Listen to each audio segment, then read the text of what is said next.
ओम श्री सद्गुरु परमात्मने नमः। श्री वशिष्ठ जी बोले, ही राम जी,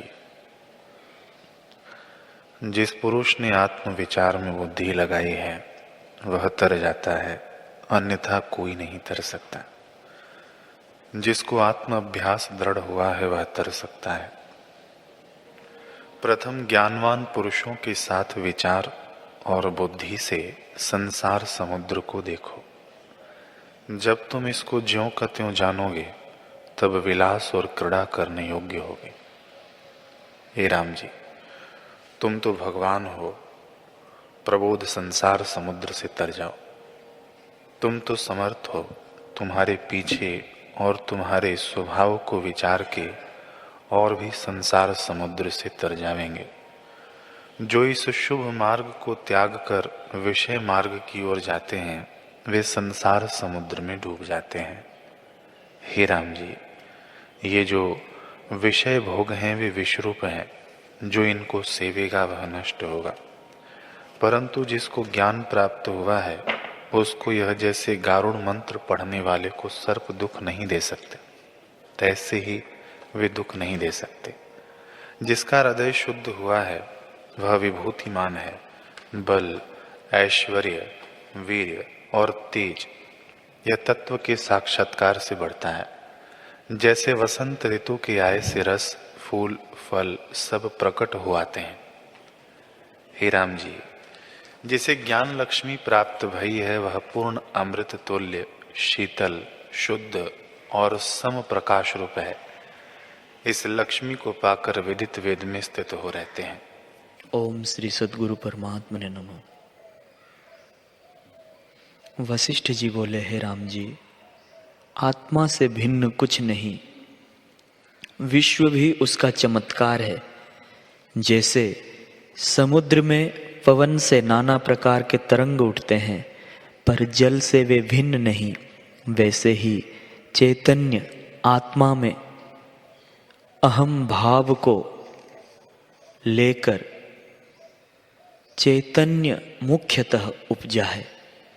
उससे देश, काल, वस्तु बन गए हैं और शास्त्र निकले हैं। फिर फूरने से उसके दो रूप हुए हैं, एक विद्या और दूसरा अविद्या। उसमें विद्या रूप जो जीव हुए हैं वे ईश्वर कहलाते हैं, और अविद्या रूप जीव हैं जिनको अपने स्वरूप में अहम प्रत्यय वास्तव रहा है, वे ईश्वर हैं। और जिनको स्वरूप का प्रमाद हुआ और जो संकल्प विकल्प में बहते हैं वे जीव दुखी हैं।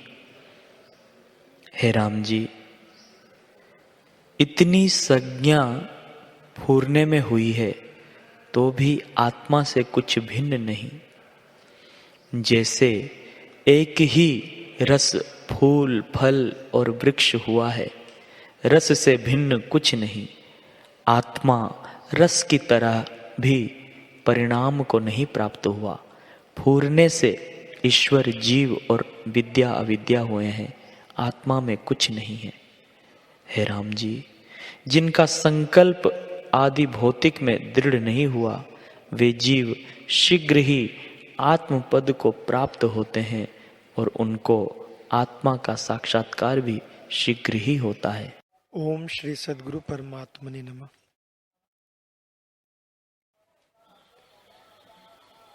श्री वशिष्ठ जी बोले, हे राम जी, जैसे स्वप्न में अंगना असत रूप होती है परंतु भ्रांति से उसको स्पर्श करके प्रसन्न होता है तो उस काल में प्रत्यक्ष ही भासती है, और जैसे बालक को परछाई में बैताल भासता है सो असत ही सतरूप हो भासता है।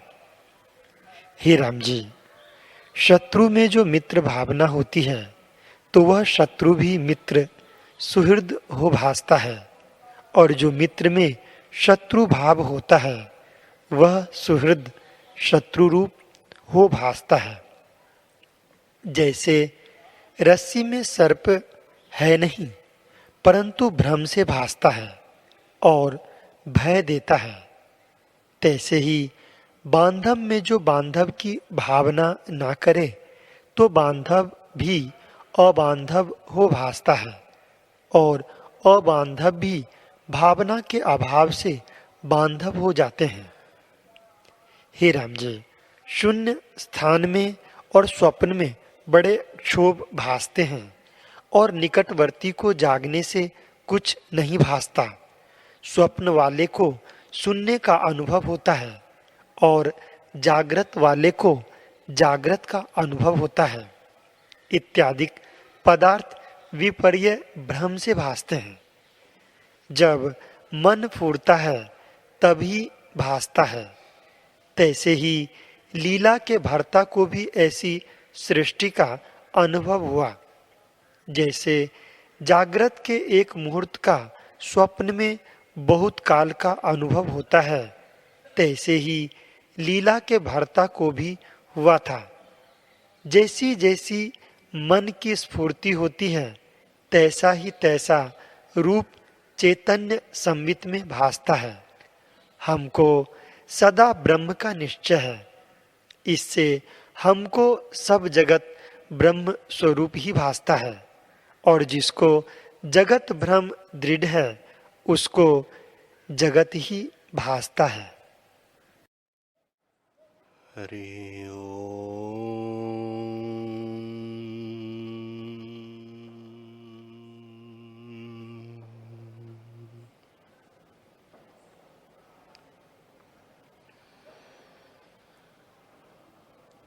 हरि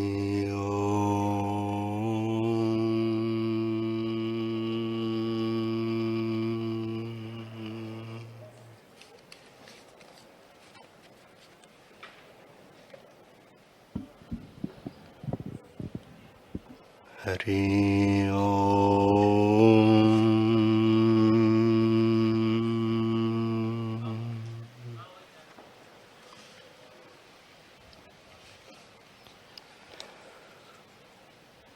गुरुर्ब्रह्मा गुरुर्विष्णु गुरुर्देवो महेश्वर गुरुर्साक्षात् परब्रह्म तस्मै श्री गुरवे नमः।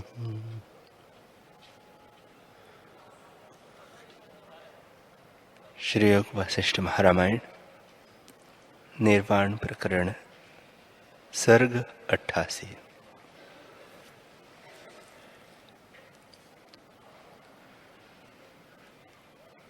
श्री वशिष्ठ जी बोले, हे रामचंद्र जी, शिखर ध्वज का संपूर्ण वृत्तांत मैंने तुमसे कहा। ऐसी दृष्टि का आश्रय करो जो पाप का नाश करती है। उस दृष्टि के आश्रय से जिस मार्ग के द्वारा शिखर ध्वज तत्पद को प्राप्त हुआ और जीवन मुक्त होकर राज्य व्यवहार करता रहा, वैसे ही तुम भी तत्पद का आश्रय करो और उसी के परायण हो आत्मपद को पाकर भोग और मोक्ष दोनों को भोगो। इसी प्रकार बृहस्पति का पुत्र कच्छ भी बोध को प्राप्त हुआ। राम जी ने पूछा, हे भगवान, जिस प्रकार बृहस्पति का पुत्र कच्छ बोध को प्राप्त हुआ, सो भी संक्षेप से कहिए। श्री वशिष्ठ जी बोले, हे रामचंद्र जी, कच्छ बालक जब अज्ञान अवस्था को त्याग कर पद पदार्थ को जानने लगा, तब उसने अपने पिता बृहस्पति से प्रश्न किया कि हे पिता, इस संसार के पिंजरे से मैं कैसे निकलूं? जितना संसार है वह जीवत्व से बंधा हुआ है। अनात्म देहादिकों में मिथ्या अभिमान करने को जीवत्व कहते हैं, जिसमें अहम त्वम माना जाता है। उस संसार से कैसे मुक्त हों? बृहस्पति बोले, हे तात, इस अनर्थ रूप संसार से जीव तब मुक्त होता है जब सबका त्याग करता है। सर्व त्याग किए बिना मुक्ति नहीं होती। इससे तो सर्व त्याग कर जिसमें मुक्त हो। वशिष्ठ जी बोले, हे रामचंद्र जी, जब इस प्रकार बृहस्पति ने कहा तब कच ऐसे पावन वचनों को सुन वैश्वर्य का त्याग कर वन को गया और एक कंदरा में स्थित होकर तप करने लगा।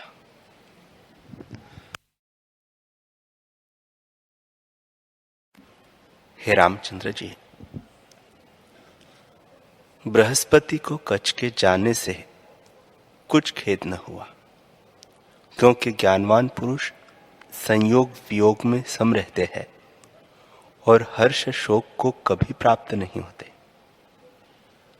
जब 8 वर्ष पर्यंत कच ने तप किया, तब बृहस्पति ने जाकर देखा कि वह एक कंदरा में बैठा है। तब वह कच के पास आ गए। कच ने पिता का पूजन गुरु की भांति किया। बृहस्पति ने कच को गले लगाया। तब कच ने गदगद वाणी से प्रश्न किया, हे पिता, 8 वर्ष बीते मैंने सर्व त्याग किया है, तो भी शांति को नहीं प्राप्त हुआ। जिससे मुझे शांति हो सो कहो।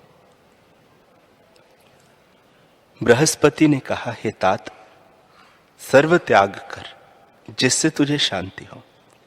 ऐसे कहकर बृहस्पति उठ खड़े हुए और आकाश को चले गए। हे रामचंद्र जी, जब बृहस्पति ऐसे कहकर चले गए, तब कच आसन और मृगछाला को त्याग कर और वन को चला और एक कंदरा में जाकर स्थित हुआ। 3 वर्ष वहां व्यतीत हुए तो फिर बृहस्पति आए और देखा कि कच स्थित बैठा है। तब कच ने भली प्रकार गुरु की तरह उनका पूजन किया और बृहस्पति ने कच को गले लगाया। तब कच ने कहा, हे पिता, अब तक मुझे शांति नहीं हुई। मैंने सर्व त्याग भी किया, क्योंकि अपने पास कुछ नहीं रखा। ऐसे जिससे मेरा कल्याण हो वही कहो। बृहस्पति ने कहा, हे तात, अब भी सर्व त्याग नहीं हुआ। सबके कारण चित्त का जब त्याग करोगे तब सर्व त्याग होगा। इससे चित्त का तू त्याग कर।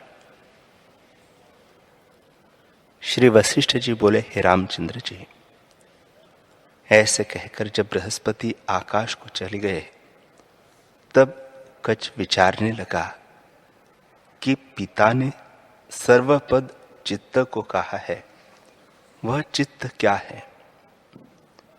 प्रथम वन के पदार्थों को देखकर विचारने लगा कि यह चित्त है।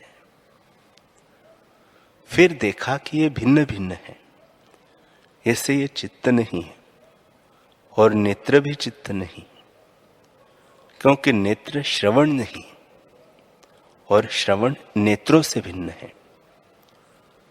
श्रवण भी चित्त नहीं। इसी प्रकार सब इंद्रिया चित्त नहीं, क्योंकि एक में दूसरे का अभाव है। फिर चित्त क्या है? जिसको जानकर त्याग करो। फिर विचार किया कि पिता के पास स्वर्ग में जाऊं। हे रामचंद्र जी, ऐसे विचार कर कच उठ खड़ा हुआ और दिगंबर होकर आकाश को चला। जब पिता के पास पहुंचा, तब पिता का पूजन करके बोला, हे 33 कोटि देवताओं के गुरु, चित्त का रूप क्या है? उसका रूप कहिए जिसमें मैं उसका त्याग करूं। बृहस्पति बोले, हे पुत्र, चित्त अहंकार का नाम है। वह अज्ञान से उपजा है और आत्मज्ञान से इसका नाश होता है। जैसे रस्सी के अज्ञान से सर्प दिखता है और रस्सी के जानने से सर्प भ्रम नष्ट हो जाता है, इससे अहम भाव का त्याग कर और स्वरूप में स्थित हो। कच्छ बोले, हे पिता, अहम भाव का त्याग कैसे करूं? अहम तो मैं ही हूं, फिर अपना त्याग करके स्थित कैसे हूं? इसका त्याग करना तो महाकठिन है। बृहस्पति बोले, हे तात, अहंकार का त्याग करना तो महासुगम है। फूल के मलने में और नेत्रों के खोलने और मुंदने में भी कुछ यत्न है, परंतु अहंकार के त्यागने में कुछ यत्न नहीं। हे पुत्र, अहंकार कुछ वस्तु नहीं, भ्रम से उत्पन्न है। जैसे मूर्ख बालक अपनी परछाई में वैताल की कल्पना करता है, रस्सी में सर्प दिखता है, मरुस्थल में जल की कल्पना होती है और आकाश में भ्रम से 2 चंद्रमा दिखते हैं, वैसे ही परिच्छिन्न अहंकार अपने प्रमाद से उपजा है। आत्मा शुद्ध आकाश से भी निर्मल है और देश काल वस्तु के परिच्छेद से रहित सत्ता सामान्य चिन्मात्र है। उसी में स्थित हो जो तेरा स्वरूप है। तू आत्मा है, तुझ में अहंकार कभी नहीं है। हे साधु, आत्मा सर्वदा सब प्रकार सब में स्थित है। उसमें अहम भाव किंचित भी नहीं है। जैसे समुद्र में धूल कभी नहीं होती, वैसे ही आत्मा में अहंकार कभी नहीं है। आत्मा में न एकत्व है और न द्वैत, वह केवल अपने आप में स्थित है।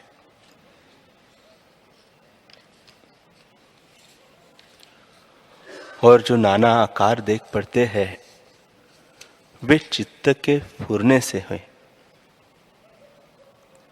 चित्त के नष्ट होने पर आत्मा ही शेष रहता है। इससे अपने स्वरूप में स्थित हो, जिससे तेरा दुख नष्ट हो जावे। जो कुछ यह देख पड़ता है, इसमें भी आत्मा है। जैसे पत्र, फूल, फल सब बीज से उत्पन्न होते हैं, वैसे ही सब आत्मा का चमत्कार है।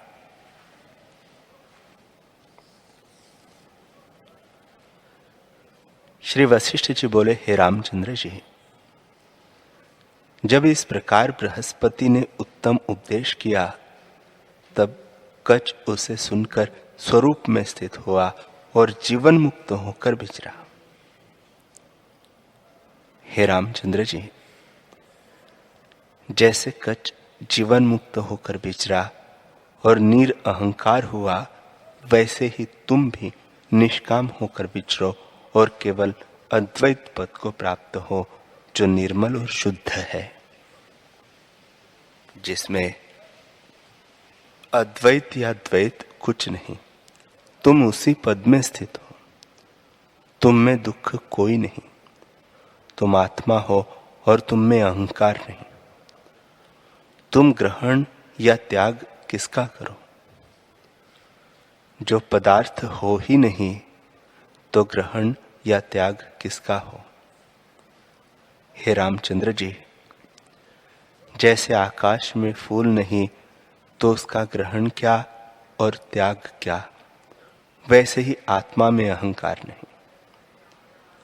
जो ज्ञानवान पुरुष है, वे अहंकार का ग्रहण और त्याग नहीं करते। मूर्ख को एक आत्मा में नाना आकार दिखते हैं, ऐसे किसी का शोक करता है और कहीं हर्ष करता है।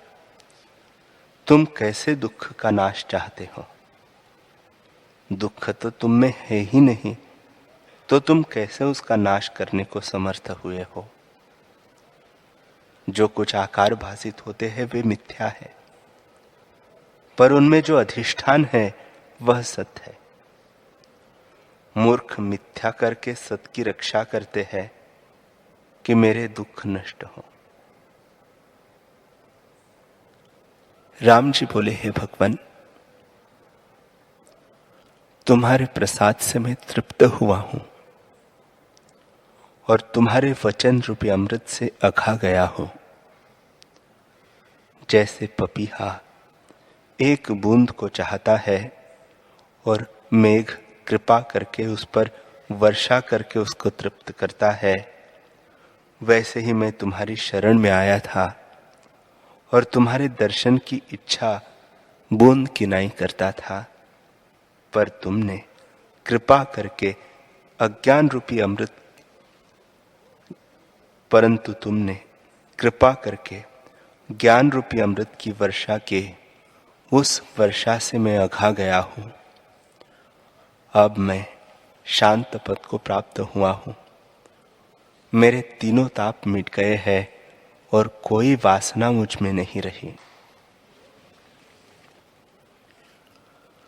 तुम्हारे अमृत रूपी वचनों को सुनकर मेरा जी नहीं भरता।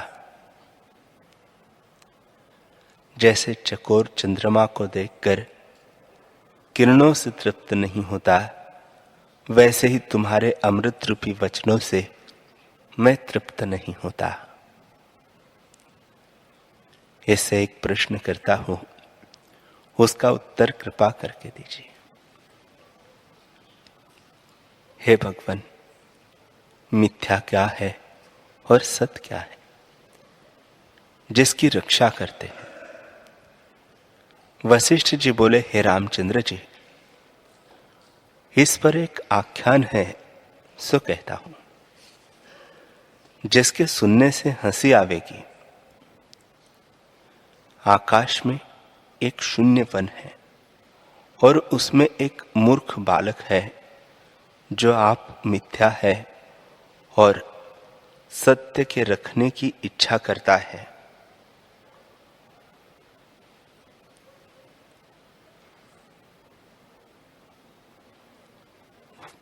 कि मैं इसकी रक्षा करूंगा। अधिष्ठान जो सत्य है उसको वह नहीं जानता। मूर्खता करके दुख पाता है और जानता है कि यह आकाश है। मैं भी आकाश हूं, मेरा आकाश है और मैं आकाश की रक्षा करूंगा। ऐसे विचार कर उसने एक दृढ़ गृह इस अभिप्राय से बनवाया कि इसके द्वारा आकाश की रक्षा करूंगा।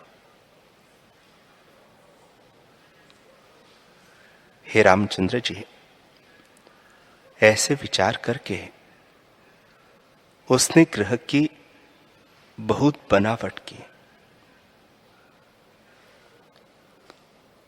वह जो किसी जगह से टूटता फूटता तो वह उसे फिर बना लेता।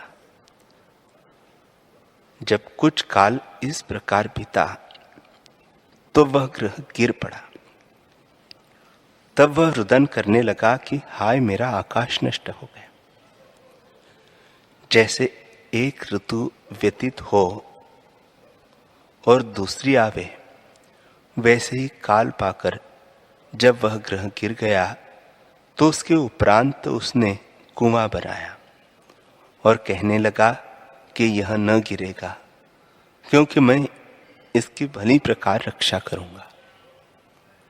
हे रामचंद्र जी, इस प्रकार कुएं को बनाकर उसने सुख माना। जब कुछ काल बीता तो जैसे सूखा पत्ता वृक्ष से गिरता है, वैसे ही वह कुआं भी गिर पड़ा। तब वह बड़े शोक को प्राप्त हुआ कि मेरा आकाश गिर पड़ा और नष्ट हो गया, अब मैं क्या करूंगा।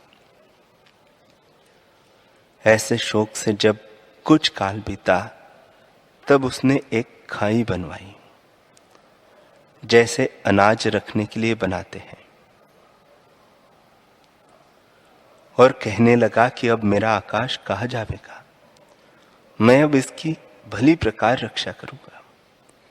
ऐसे खाई बनाकर उसने बहुत सुख माना और अति प्रसन्न हुआ। पर जब कुछ काल पाकर वह खाई भी टूट पड़ी, क्योंकि उपजी वस्तु का विनाश होना अवश्य है, तो फिर वह रुदन करने लगा कि मेरा आकाश नष्ट हो गया। जब कुछ काल शोक में बीता, तब उसने एक घट बनाया और घटाकाश की रक्षा करने लगा। कुछ काल में वह घट भी जब नष्ट हो गया, तब उसने एक कुंड बनवाया और कुंडाकाश की रक्षा करने लगा। कुछ काल के उपरांत कुंड भी नष्ट हो गया। तब शोकवान हो उसने एक हवेली बनवाई और कहने लगा कि अब मेरा आकाश कहाँ जावेगा, मैं अब इसकी भली प्रकार रक्षा करूंगा। ऐसा विचार कर वह बड़े हर्ष को प्राप्त हुआ। पर जब कुछ काल व्यतीत हुआ, तब वह हवेली भी गिर पड़ी। तब वह दुख को प्राप्त हो कहने लगा कि हाय हाय, मेरा आकाश नष्ट हो गया और मुझे बड़ा कष्ट हुआ है। हे रामचंद्र जी, आत्मा और आकाश के ज्ञान बिना वह मूर्ख बालक इसी प्रकार दुख पाता रहा। जो अपने यथार्थ रूप को जानता और आकाश को भी ज्यों का त्यों जानता, तो यह कष्ट काहे को पाता।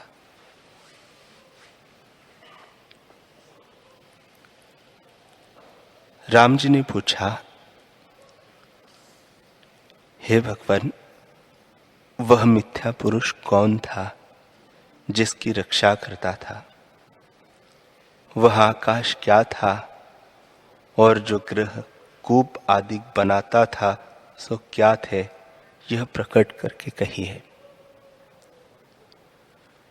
श्री वशिष्ठ जी बोले, हे रामचंद्र जी, मिथ्या पुरुष तो अहंकार है, जो संवेदन के चेतने से उपजा है। आकाश चिदाकाश है, उसे वह उपजा जानता है कि मैं आकाश की रक्षा करूं।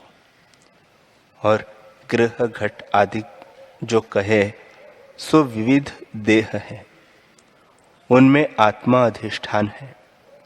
उस आत्मा की रक्षा करने की इच्छा वह मूर्खता से करता है और अपने को नहीं जानता कि मेरा स्वरूप क्या है। उस अपने स्वरूप को न जानने से वह दुख पाता है। आप मिथ्या है और मिथ्या होकर आकाश को कल्पित कर रखने की इच्छा करता है, अर्थात देह से देही के रखने की इच्छा करता है कि वह जीता रहे। पर देह तो काल से उपजा है। फिर देह के नष्ट होने से शोकवान होता है और अपने वास्तव स्वरूप को नहीं जानता, जिसका नाश कदापि नहीं होता। ऐसे विचार से रहित होकर जीव क्लेश पाता है। हे रामचंद्र जी, जिसमें भ्रम उपजा है वह अधिष्ठान असत नहीं होता। सबका अपना आप आत्मा है, उसका भी नाश नहीं होता। उसमें मूर्खता से अहंकार आदि संसार की जीव कल्पना करता है। अहंकार मन, जीव, बुद्धि, चित्त, माया, प्रकृति और दृश्य आदि सब इसके नाम है, पर मिथ्या है। इसका अत्यंत अभाव है। यह न होता ही उदय हुआ है और क्षत्रिय, ब्राह्मण इत्यादि वर्ण और गृहस्थ आदि आश्रम, मनुष्य, देवता, दैत्य इत्यादि की कल्पना करता है। हे रामचंद्र जी, यह कभी हुआ ही नहीं, न होगा और न किसी काल में किसी को है। यह केवल अविचार से सिद्ध है और विचार किए से नहीं रहता। जैसे रस्सी के अज्ञान से जीव सर्प की कल्पना करता है और जानने से अज्ञान नष्ट हो जाता है, वैसे ही स्वरूप के प्रमाद से अहंकार उदय हुआ है। तुम्हारा स्वरूप आत्मा है, जो प्रकाश रूप, निर्मल, विद्या अविद्या के कार्यों से रहित, चैतन्य मात्र और निर्विकल्प है। वह ज्यों का त्यों स्थित है, अद्वैत है, परिणाम को कभी नहीं प्राप्त होता, आत्म तत्व मात्र है। उसमें संसार और अहंकार कैसे हो? सम्यक दर्शी को आत्मा से भिन्न कुछ नहीं भासित होता और असम्यक दर्शी को संसार भासित होता है। वह पदार्थों को सत्य जानता है, संसार को वास्तव जानता है और अपने वास्तव स्वरूप को नहीं जानता कि मैं कौन हूं, जिसके जानने से अहंकार नष्ट हो जाता है। जितनी कुछ आपदा है, उनकी खान अहंकार है। सब ताप अहंकार से उत्पन्न होते हैं। इसके नष्ट होने पर जीव अपने स्वरूप में स्थित होता है। यह विश्व भी आत्मा का चमत्कार है, भिन्न नहीं। जैसे समुद्र में पवन से नाना प्रकार के तरंग और सुवर्ण में नाना प्रकार के भूषण जो भासित होते हैं, सो वही सागर और सुवर्ण है, उनसे भिन्न नहीं।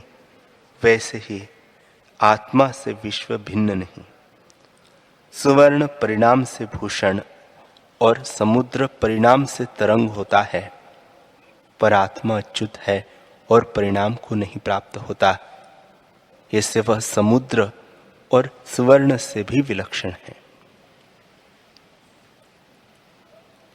आत्मा में संवेदन से चमत्कार मात्र विश्व भी आत्म स्वरूप है। वह न कभी जन्मता है, न मृत्यु को प्राप्त होता है, न किसी काल में और न किसी के हाथ से वह मरता है, ज्यों का त्यों स्थित है। जन्म मृत्यु तो तब हो जब दूसरा हो। आत्मा तो अद्वैत है। जिसको एक नहीं कह सकते, तो दूसरा कहां से हो? इससे प्रत्येक आत्मा अपना अनुभव रूप है, उसमें स्थित हो, जिसमें सब दुख और ताप नष्ट हो जावे। वह आत्मा शुद्ध और निराकार है। जो निराकार और शुद्ध है, उसे किससे ग्रहण कीजिए, कैसे रक्षा करिए और किसकी सामर्थ्य है कि उसकी रक्षा करें। जैसे घट के नष्ट होने पर घटाकाश नहीं नष्ट होता, वैसे ही देह के नष्ट होने पर देही आत्मा का नाश नहीं होता।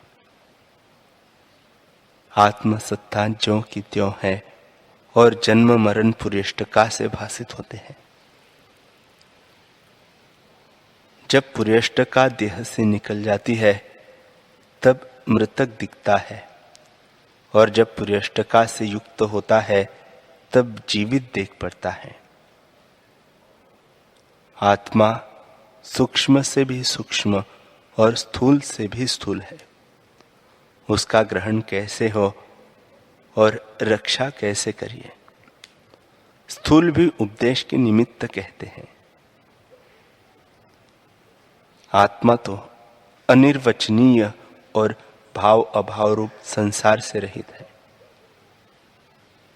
वह सबका अनुभव रूप है।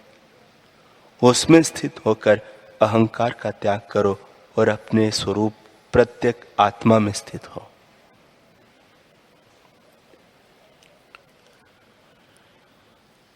श्री वशिष्ठ जी बोले, हे रामचंद्र जी,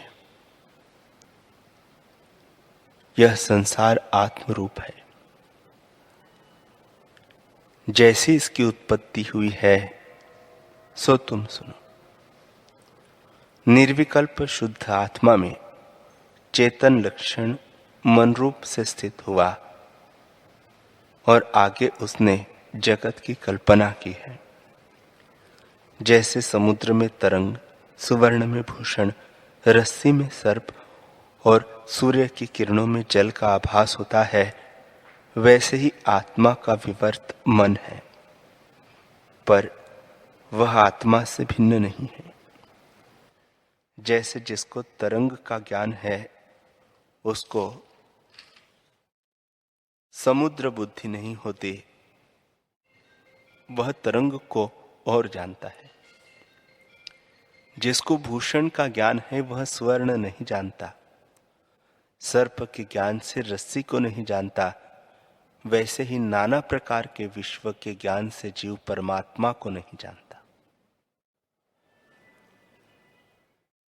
जैसे जिस पुरुष ने समुद्र को जाना है कि जल है, उसको तरंग और बुलबुले भी जल ही भासित होते हैं, जल से भिन्न कुछ नहीं भासता। और जिसको रस्सी का ज्ञान हुआ है, उसको सर्प बुद्धि नहीं होती। जिसको सुवर्ण का ज्ञान हुआ है, उसको भूषण बुद्धि नहीं होती। और जिसको किरणों का ज्ञान हुआ है, उसको जल बुद्धि नहीं होती। ऐसा पुरुष निर्विकल्प है। वैसे ही जिस पुरुष को निर्विकल्प आत्मा का ज्ञान हुआ है, उसको संसार की भावना नहीं होती, ब्रह्म ही भासित होता है। ऐसा जो मुनीश्वर है, वह ज्ञानवान है।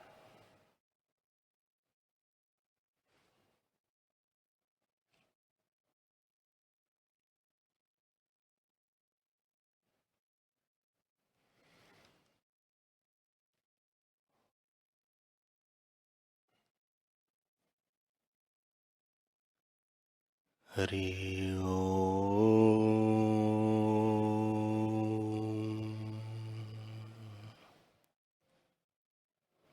हरि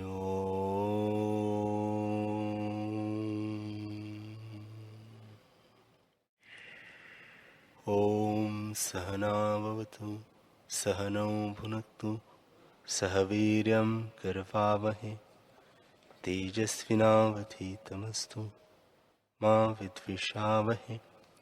ओम शांति शांति शांति।